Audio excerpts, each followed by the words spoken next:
You know, Gaza is one of the few places in the world where the victims are actually blamed for their own deaths. You know, this is the only conflict in the world where the people who are actually doing the shooting at the demonstrators are somehow absolved from killing them.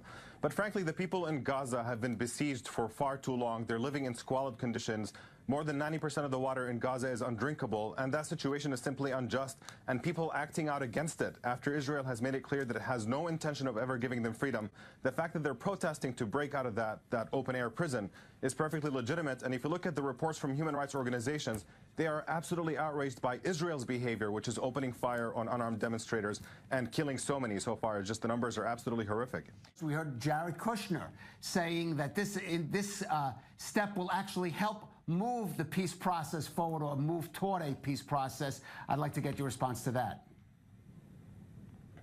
It's an absolutely absurd proposition. You know, frankly, the move of the embassy is politically stupid.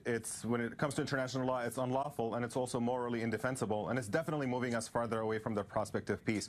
You know, the problem has always been the lack of sufficient American pressure on Israel to get more serious about ending the occupation of the Palestinian territories, and those include East Jerusalem. And you heard in Netanyahu's speech today, he made no distinction between East and West Jerusalem. He said there will be an undivided Jerusalem that remains under Israeli control, and he referenced Israeli control over Temple Mount, which is in East Jerusalem, and that is what is actually being celebrated. So we're actually moving away from the prospect of ending the occupation and recognizing any Palestinian rights. Omar, I just want to ask you, in the little time we have left, do you think that the Palestinian Authority, though, can realistically move forward, get anything done without the White House, whether they like the Trump administration or not?